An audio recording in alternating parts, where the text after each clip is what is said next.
En 922 après Jésus-Christ, un diplomate musulman voyageant en Russie fut témoin d'un événement qui allait le hanter toute sa vie. Ahmed ibn Fadlan observa des pillards vikings accomplir des rituels intimes avec une esclave avant de la brûler vive avec leur chef défunt. Son récit détaillé ressemble au scénario d'un film d'horreur, sauf que chaque mot était vrai. Ce que vous allez découvrir provient de sources historiques documentées qui révèlent comment les Vikings utilisaient la sexualité comme arme de guerre, outil de contrôle social et voie vers l'au-delà. Ces pratiques ont façonné l'Europe médiévale et influencé les concepts de pouvoir qui perdurent aujourd'hui. Les preuves sont si troublantes que de nombreux historiens les ont d'abord écartées, les considérant comme de la propagande ennemie. Des mariages célébrés en public devant des familles entières aux exécutions sexuelles pratiquées à titre de divertissement. Du viol utilisé comme guerre psychologique systématique aux rites funéraires intimes impliquant des sacrifices humains, les pratiques sexuelles des Vikings étaient des méthodes calculées pour maintenir leur domination, susceptibles de rendre le public moderne physiquement malade. Les preuves proviennent des sagas, des découvertes archéologiques et des témoignages oculaires qui révèlent une société où violence et plaisir étaient indissociables. Dans la société viking, le rôle sexuel déterminait si l'on vivait en citoyen respecté ou mourait en paria. Le pouvoir et la domination régissaient toutes les relations intimes avec la subtilité d'une hache de guerre. Les Vikings avaient deux concepts cruciaux, envoyer et ragre. Ces termes décrivaient les hommes sexuellement passifs ou féminins. Être appelé ragré était une insulte si dévastatrice que la loi viking justifiait explicitement le meurtre. On pouvait tuer quelqu'un pour avoir suggéré une soumission sexuelle et s'en tirer sans subir de conséquences juridiques. Cela a créé une hiérarchie sexuelle plus rigide que le système de caste médiéval. Le partenaire actif, celui qui pénétrait, conservait l'honneur masculin et le respect social. Le partenaire passif perdait entièrement sa virilité, ainsi que ses droits, ses biens et son statut social. Nous parlons d'une culture où la position pendant les rapports sexuels déterminait la place dans la société. Les conséquences juridiques étaient absurdes selon les normes modernes. Les hommes accusés de passivité sexuelle pouvaient perdre le droit de témoigner devant un tribunal, d'hériter de biens, voire de porter des armes. En résumé, une mauvaise performance sexuelle pouvait entraîner la perte de la citoyenneté. Les sagas islandaises relatent des cas où des hommes ont tout perdu parce que des rumeurs sur leur performance sexuelle avaient circulé. Ces sagas sont jalonnées de vendettas déclenchées par des insultes sexuelles. Et la saga de Njal brûlé décrit un conflit qui a tué des dizaines de personnes parce qu'un homme a traité un autre de peu viril. Et la saga d'Aegis raconte l'histoire de guerriers qui ont parcouru des centaines de kilomètres pour assassiner quelqu'un qui remettait en question leur masculinité. Le moindre soupçon de soumission sexuelle pourrait déclencher une tuerie. Les femmes pouvaient utiliser ces insultes comme des armes. Les sagas décrivent des épouses qui détruisaient la réputation de leur mari en remettant publiquement en question leur aptitude sexuelle. Une femme, la saga Laxdalael, a divorcé de son mari et a ruiné son statut social en prétendant qu'il était trop doux au lit. L'obsession de la domination sexuelle a créé une boucle de violence. Les hommes devaient constamment prouver leur masculinité par l'agression, ce qui a engendré davantage de conflits et, par conséquent, davantage de démonstrations de domination. La violence sexuelle est devenue un outil de contrôle social car la menace d'être marqué comme sexuellement passif maintenait les hommes dans le droit chemin et renforçait la structure du pouvoir qui définissait la société viking. Les Vikings ont transformé l'agression sexuelle en un art de destruction psychologique. Ils ont compris que briser l'esprit d'un homme était plus efficace que de le tuer. Les sagas décrivent en palourde, ou, coup de la honte, couper ou poignarder les fesses d'un ennemi vaincu pour symboliser la pénétration anale. Il ne s'agissait pas d'une violence aveugle. Il s'agissait d'une humiliation calculée visant à marquer la victime comme sexuellement conquise. La beauté de ce système, du point de vue viking, résidait dans la possibilité de détruire la masculinité d'autrui sans avoir à passer à l'acte soi-même. Mais les Vikings allaient souvent au-delà du symbolisme. Les ennemis vaincus, en particulier les chefs et les guerriers, étaient victimes d'agressions sexuelles systématiques visant à transférer la masculinité de la victime au vainqueur. Le saga des Volsciens décrit comment les rois capturés étaient soumis à un viol public pour démontrer leur défaite totale. Selon les croyances vikings, forcer quelqu'un à adopter un rôle passif revenait littéralement à lui voler son essence masculine et à l'ajouter à la sienne. L'impact psychologique était dévastateur et intentionnel. Un homme victime d'agression sexuelle ne pouvait retourner dans sa communauté avec un honneur intact. Son propre peuple le rejetait souvent, le considérant comme indigne d'un homme. Certaines victimes préféraient se suicider plutôt que de vivre avec la honte. D'autres devenaient des parias, errant entre les communautés, témoins vivants de la domination viking. Les Vikings pratiquaient l'esclavage sexuel à l'échelle industrielle. Les marchés aux esclaves de Dublin et d'York regorgeaient de captifs destinés à un usage intime.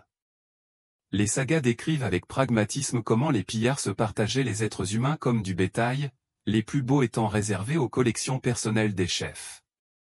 La saga Inglinga mentionne que le comte Svegir entretenait un harem de femmes irlandaises capturées, les traitant comme des objets interchangeables pour son plaisir. Les lois vikings créaient un système à 2 vitesses qui donnerait à un défilé moderne une allure progressiste. Les femmes libres bénéficiaient d'une protection étendue contre les agressions sexuelles, mais les captifs n'avaient aucun droit.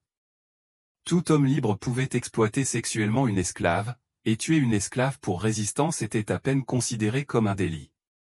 Le code juridique de l'Islande médiévale stipule que le viol d'une femme libre est passible de la peine de mort, tandis que le viol d'une esclave est passible d'une amende équivalente à une atteinte à la propriété de quelqu'un. L'ampleur de ce système était stupéfiante. Des vestiges archéologiques découverts à Dublin suggèrent que jusqu'à 30% de la population était constituée d'esclaves, dont beaucoup capturés spécifiquement à des fins sexuelles. Les Vikings ont créé toute une économie fondée sur la traite d'êtres humains à des fins d'exploitation intime.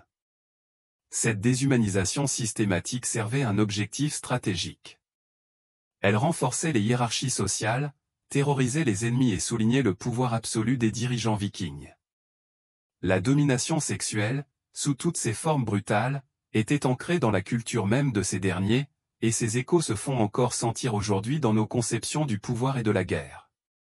Les communautés qui entendaient parler des pratiques sexuelles des Vikings se rendaient souvent sans combattre plutôt que de risquer de voir leurs membres soumis à de tels traitements. La simple menace de violence sexuelle devenait une arme de conquête, plus efficace que n'importe quelle épée. En comparaison, les mariages vikings faisaient paraître les émissions de télé-réalité modernes de bon goût.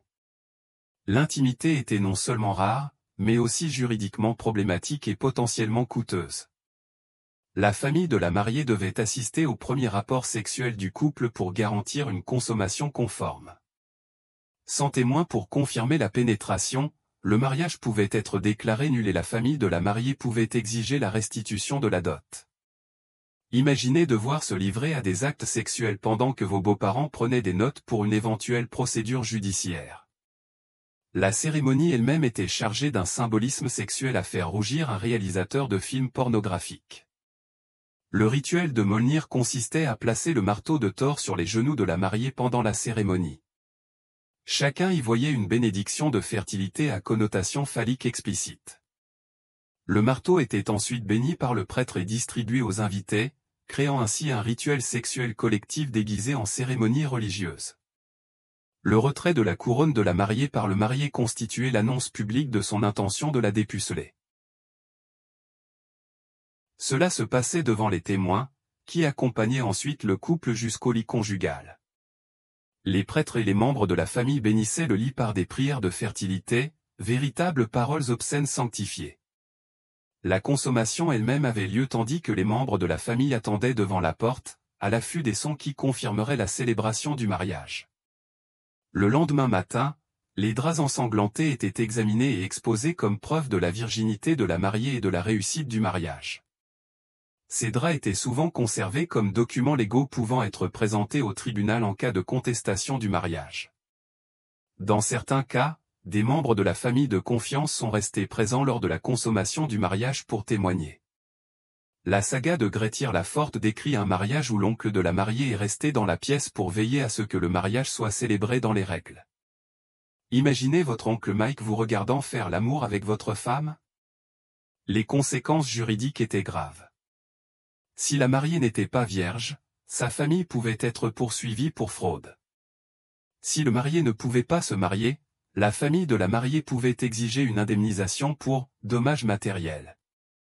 Le code de droit islandais prévoit des sanctions précises pour divers manquements sexuels pendant la nuit de noces, créant ainsi un cadre juridique qui traitait l'intimité comme une transaction commerciale. Ces pratiques étaient entièrement axées sur la propriété, l'héritage et les alliances politiques. Les sentiments des mariés n'avaient aucune importance comparée aux implications juridiques et financières de leurs actes sexuels. L'amour était un luxe que la société viking ne pouvait se permettre lorsque dot et lignée étaient en jeu. Le témoignage d'Eolaf Rorarsson apparaît comme l'étude anthropologique la plus troublante jamais écrite. Sa description des rituels funéraires vikings était si choquante que les historiens ont passé des siècles à tenter de prouver qu'il mentait. Malheureusement pour notre foi en l'humanité, les preuves archéologiques ont confirmé la plupart de ces observations. Lorsqu'un chef viking mourait, les funérailles se transformaient en une orgie de plusieurs jours destinée à transférer la force vitale des vivants afin d'assurer le pouvoir du chef dans l'au-delà. Les Vikings croyaient que l'énergie sexuelle pouvait être transmise par contact intime et canalisée vers les morts. Rorarsson décrit le processus de sélection avec des détails cliniques. Les Vikings demandèrent aux esclaves du chef défunt, laquelle d'entre vous mourra avec lui. L'une d'elles se portait volontaire, persuadée qu'elle rejoindrait son maître au Valhalla comme sa compagne éternelle. La suite des événements fait ressembler les films d'horreur modernes à des dessins animés pour enfants.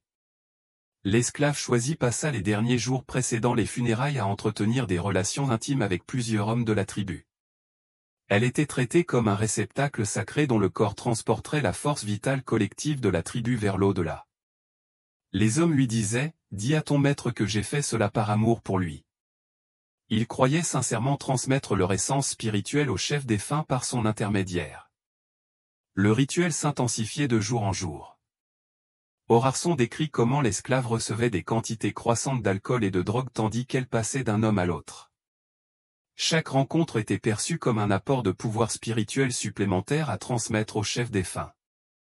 Le jour des funérailles, l'esclave était conduite au navire funéraire pour une ultime rencontre intime avec 6 hommes différents, chacun représentant un aspect différent du pouvoir de la tribu.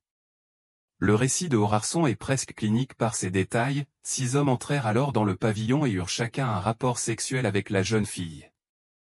Ils la déposèrent ensuite à côté de son maître. Le point culminant fut l'étranglement de l'esclave avec une corde, tandis qu'une vieille femme, surnommée « l'ange de la mort », la poignardait. Le navire fut ensuite incendié tandis que la tribu récitait des prières destinées à assurer le transfert réussi de l'énergie sexuelle vers l'au-delà. Les archéologues modernes ont trouvé des confirmations troublantes de ces pratiques. La sépulture sur un navire d'Oseberg, en Norvège, contenait les restes de 2 femmes, dont l'une présentait des signes de mort violente. Des tombes similaires en Scandinavie contiennent des jeunes femmes enterrées avec des hommes de haut rang, souvent avec des traces de meurtre rituel. Les Vikings considéraient cela comme le plus grand honneur possible. L'esclave était considéré comme une figure quasi-déesse, transmettant le pouvoir collectif de la tribu au royaume des morts. Mais d'un point de vue moderne, il s'agit de l'un des exemples les plus systématiques de violence sexuelle déguisée en pratique religieuse de l'histoire de l'humanité. La société viking créa un paradoxe qui allait dérouter aussi bien les féministes modernes que les traditionalistes.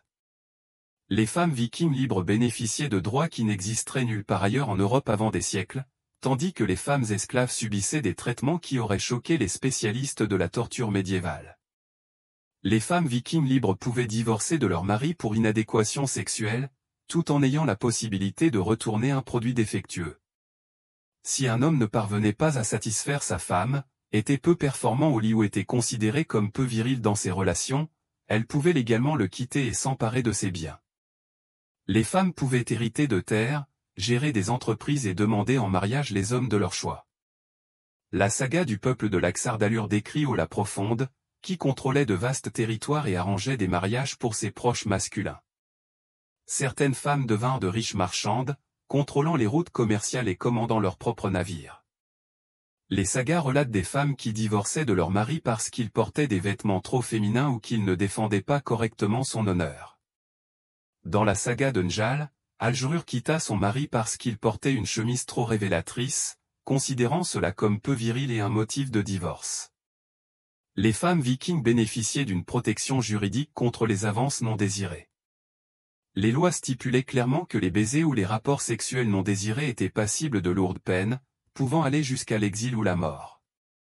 Pour les femmes libres, le consentement revêtait une importance inédite dans l'Europe médiévale.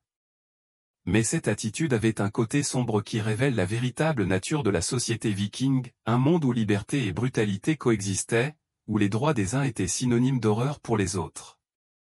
Ces droits ne s'appliquaient qu'aux femmes vikings libres. Les femmes esclaves n'avaient aucun droit et pouvaient être exploitées sexuellement par tout homme libre, sans aucun recours légal. Le même code juridique qui protégeait l'autonomie sexuelle des femmes libres stipulait explicitement que les esclaves étaient des biens dont leurs propriétaires pouvaient user comme bon leur semblait. Le contraste était intentionnel et brutal. En accordant aux femmes libres des droits sans précédent, la société viking renforçait l'idée que la liberté était précieuse et que l'esclavage était la dégradation ultime. La capacité d'une femme libre à refuser des avances intimes accentuait encore davantage l'incapacité d'une femme esclave à le faire. Les femmes vikings participaient activement à la violence de leur société. Des vestiges archéologiques découverts sur des sites comme Birka suggèrent que certaines d'entre elles étaient des guerrières, et les sagas décrivent des femmes qui encourageaient leurs proches masculins à commettre des actes de violence sexuelle contre leurs ennemis. Elles comprenaient que leur propre liberté dépendait du maintien du système qui asservissait les autres. Si les femmes vikings obtenaient des droits importants à l'âge adulte, les petites filles étaient souvent abandonnées ou tuées si les familles n'avaient pas les moyens de les élever. Les sagas évoquent avec désinvolture des pères exposant leurs filles non désirées, les abandonnant dehors, mortes de froid ou d'animaux sauvages. Cela a donné naissance à une société où un petit nombre de femmes libres détenaient un pouvoir considérable, tandis que la majorité subissait une vie d'exploitation brutale. L'attitude des Vikings envers les relations homosexuelles créait une hiérarchie sexuelle si complexe qu'elle obligeait les juristes à s'y retrouver. L'homosexualité était parfaitement acceptable, à condition de respecter les règles régissant la pénétration. Les sagas décrivent des guerriers qui parcouraient l'Europe à la recherche de conquêtes sexuelles des deux sexes. La saga d'Éric le Rouge mentionne des hommes qui entretenaient à la fois des épouses et des amantes, considérant la domination sexuelle comme une forme de collection de trophées.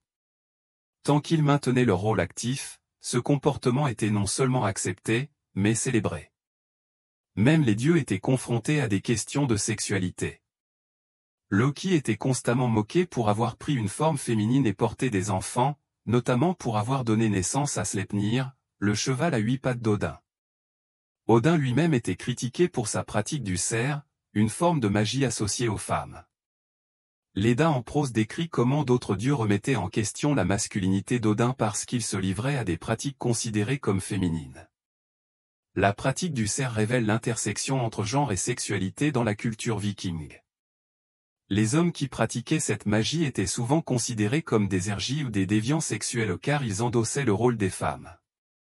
Mais ils étaient aussi craints et respectés pour leur pouvoir surnaturel, créant un paradoxe. Les hommes les plus puissants étaient aussi les plus suspects sexuellement. Le droit viking reflétait ces attitudes complexes avec la précision typiquement nordique. Bien qu'il n'existait aucune interdiction spécifique contre l'homosexualité, de lourdes sanctions étaient appliquées pour toute accusation de passivité sexuelle. Les codes juridiques montrent que les insultes sexuelles étaient prises plus au sérieux que de nombreux crimes violents, les fausses accusations de passivité sexuelle étant passibles de peines équivalentes à un meurtre. Les hommes arborant des traits féminins que ce soit dans leur tenue vestimentaire, leur comportement ou leur pratique sexuelle risquaient une destruction sociale totale. La pression pour maintenir la domination masculine était si intense qu'elle a façonné tous les aspects de la société viking, des choix vestimentaires au parcours professionnel, en passant par les pratiques religieuses. Les Vikings ont transformé la violence sexuelle en divertissement public avec l'enthousiasme des producteurs de télé-réalité modernes. La justice privilégiait le spectacle autant que la punition, créant un système juridique doublé d'un théâtre sadique. Les criminels reconnus coupables d'infractions sexuelles étaient punis de peines visant à les humilier de la même manière qu'ils avaient humilié leurs victimes. Les violeurs pouvaient être victimes d'agressions sexuelles publiques lors de leur exécution, sous les acclamations de la foule tandis que justice était rendue avec une violence ironique. Les adultères pouvaient être castrés devant un public qui traitait le procès comme un événement sportif. Ces châtiments avaient de multiples objectifs, au-delà de la simple justice. Ils renforçaient les hiérarchies sociales par l'humiliation sexuelle tout en offrant un divertissement en masse. Leur caractère public envoyait des messages clairs sur la répartition du pouvoir, tout en fournissant aux Vikings un prétexte pour assouvir leur goût pour la violence créative. Les sagas décrivaient des festivals où la violence sexuelle faisait partie des divertissements programmés. Les ennemis capturés étaient contraints d'accomplir des actes dégradants pour le plaisir des Vikings, la foule pariant sur la durée de survie des victimes à diverses formes de torture sexuelle. La saga des Joms Vikings mentionne des tournois où les prisonniers étaient soumis à des humiliations sexuelles de plus en plus élaborées jusqu'à leur mort ou leur folie. Les vestiges archéologiques corroborent ces récits avec une constance troublante. Les lieux d'exécution témoignent souvent d'une violence ritualisée allant bien au-delà du simple meurtre. Les corps étaient mutilés de manière à suggérer que l'humiliation sexuelle faisait partie intégrante du processus de punition. La banalisation de la violence sexuelle comme divertissement explique en partie comment les pillards vikings ont pu commettre de telles atrocités systématiques lors de leur conquête. Ils suivaient des schémas culturels qui rendaient la violence sexuelle non seulement acceptable, mais louable, transformant le viol et la torture en art performatif. Les Vikings ont créé une société où sexe, pouvoir et violence s'entremêlaient avec la précision d'une arme bien ouvragée. Leurs pratiques étaient des méthodes systématiques de contrôle social, utilisant la sexualité pour renforcer les hiérarchies de pouvoir avec une efficacité brutale. Il ne s'agissait pas d'actes de barbarie aléatoires, il s'agissait de stratégies calculées qui ont façonné l'Europe médiévale et continuent d'influencer notre monde moderne à travers l'ADN, les lois et les concepts de masculinité qui perdurent aujourd'hui. L'héritage viking s'est répandu sur tous les continents, transmettant des idées sur la sexualité et la domination à tous les coins de leur monde en expansion. Quelles autres pratiques sexuelles historiques choqueraient le public moderne? Dites-moi dans les commentaires quelle civilisation vous aimeriez que j'explore ensuite.